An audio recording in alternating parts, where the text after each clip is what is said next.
Hey everybody, it's Rob here. We just got new patch notes here for Season 7. They just came out. I'm gonna link them below here, and there are some massive buffs to some of the season stuff. So the first and biggest here, people have been complaining about this quite a lot. The spawn rate for Forgotten Altars has been increased. Now this is the stuff that you need to unlock all your powers here, to get your Piranado power, etc. pp. And you can now get the altars like a lot easier. Secondly here, more Ravens of the Tree Whisperers will now appear in the headhunt zones. Some have been saying there's now more unkindness in the area.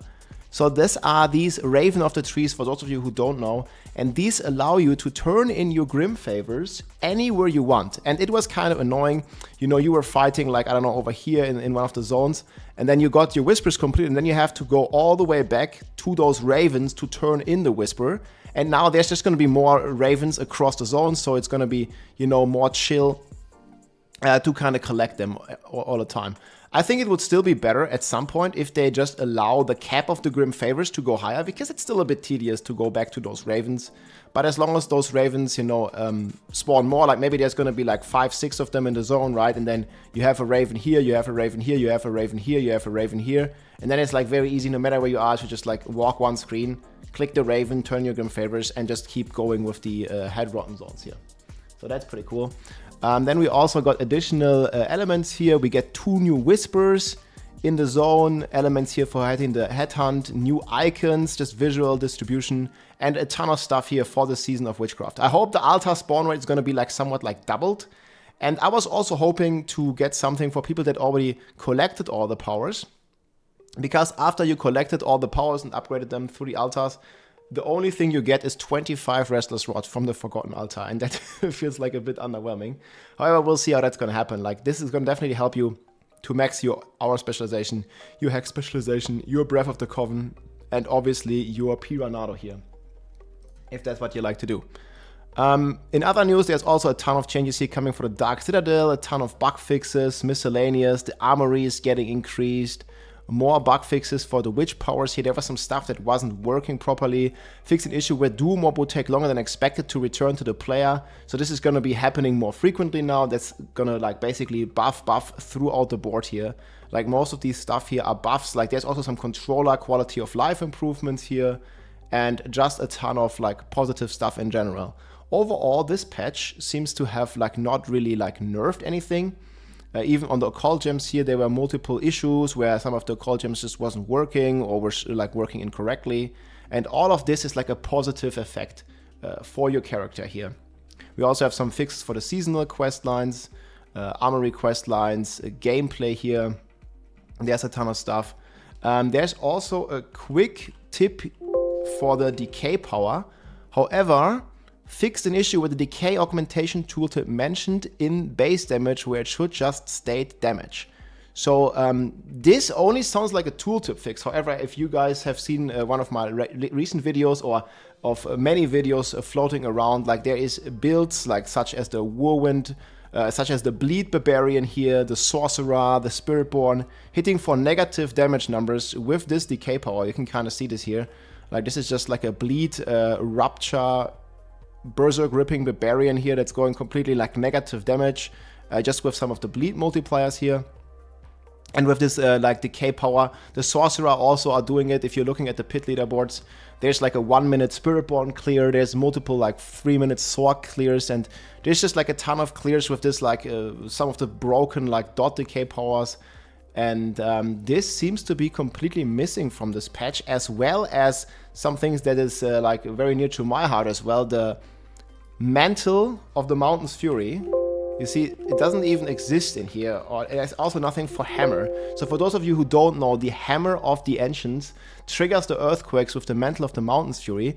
However, this is also not working correctly, and it doesn't take account into all the multipliers, as well as the earthquake duration is missing. So this bug fix is also, I don't see it in this patch notes. So yeah, the Hammer of the Ancients is still gonna be bugged probably with the earthquake explosions.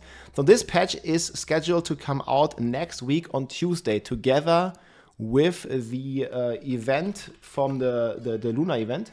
That is gonna be giving you double XP and a ton of other stuff here, so that's definitely cool to look forward to, like a ton of buffs for your shrines and stuff, new transmog, so that's all gonna happen on a Tuesday, guys, with these patch notes here. But there's also other problems here, like I've heard the Ring of Mendel on the Necromancer isn't working with all the multipliers. I've heard the Shadow Clone is not working with imbuements and a bunch of other stuff. And yeah, obviously, like if you're going to the leaderboards, like there's like all these like infinite DPS builds that are going on right now.